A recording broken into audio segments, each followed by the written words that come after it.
Right folks, howdy doody. I've managed to have a bit of forward time.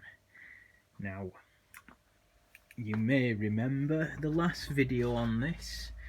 I was doing the cam belts that wanted replacement because, well, it looked alright, but the car has been off the road since the early 2000s or so. And even though I ran it fine, obviously it wants doing. I'm pleased to report that I did manage to change the cam belts. That's been done. That's a new Gates belt. However, a casualty in the process was the bottom pulley for the alternator and water pump. Now, that had to be drawn forward to get the belt on, you see, at the crankshaft there. Otherwise it was impossible just to fit it behind here, this whatever you'd call it, that I think is some sort of guard to stop the belt from coming forward. But the bottom pulley had to be drawn forward, and that was where I hit a snag.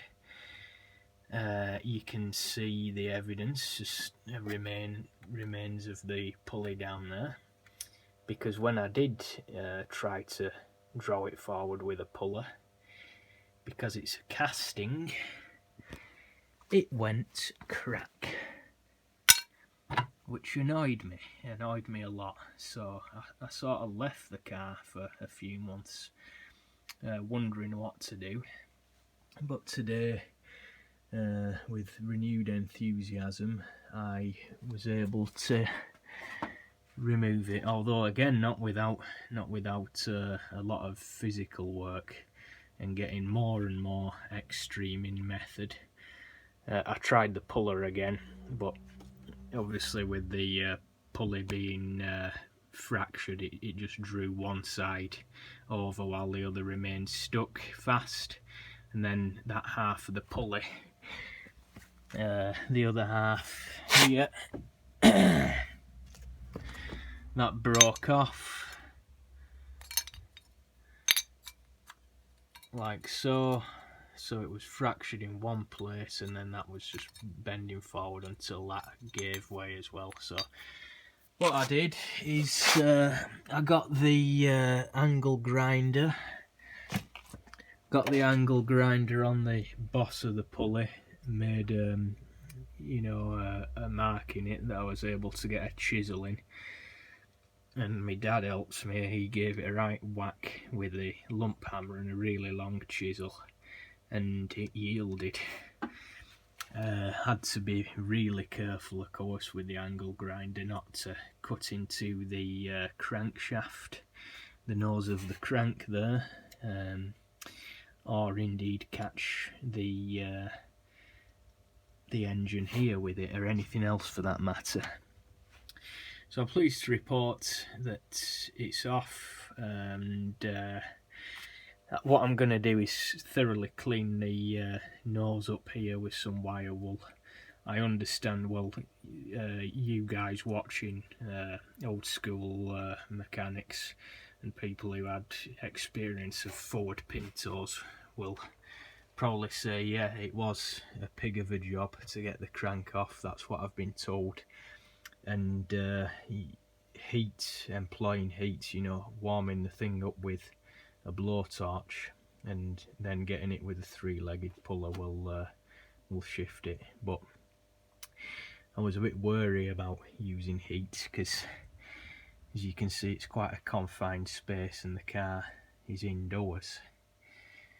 Anyway, it's done now. It's done without any further damage, which is you know, most important.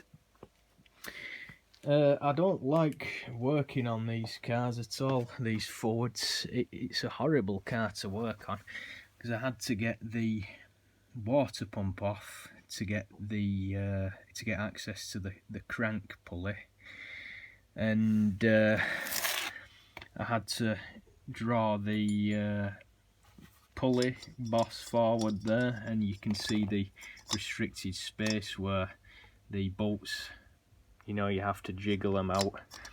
It's just a horrible thing to work on. You know, people, like I've got the Allegro, people laugh at that, or some people do, and sneer, but I tell you what, I wouldn't have had half the trouble getting the crank pulley off that as I have with this.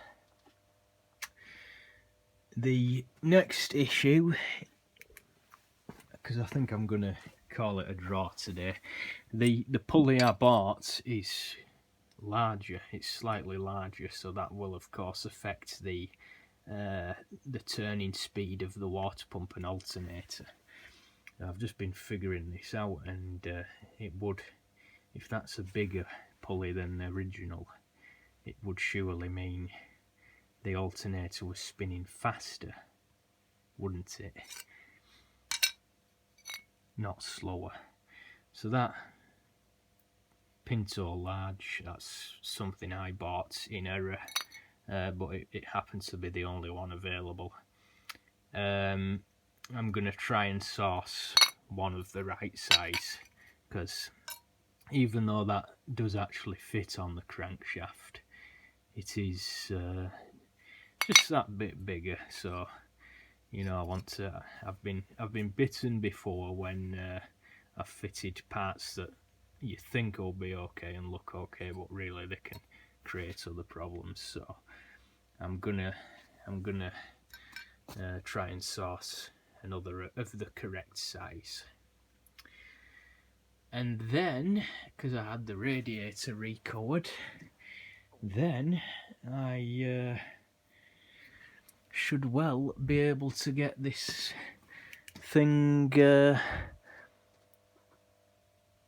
back on the road and not have to worry about the crank pulley disintegrating and sending, you know, shards shattering everywhere at about 4,000 RPM. So yeah, there's still much to do. I want to put it back to its original single carburettor. The Webers, I mean, they do run okay, but for reliability, etc., I want to put it back to single carb. And I want to take the brake master cylinder off, because as you can see, that's leaking. So that needs to come off and go away for attention. But yeah, getting there. Gonna call it a day now. But I'm looking forward to reassembling it. I'll see you in another video.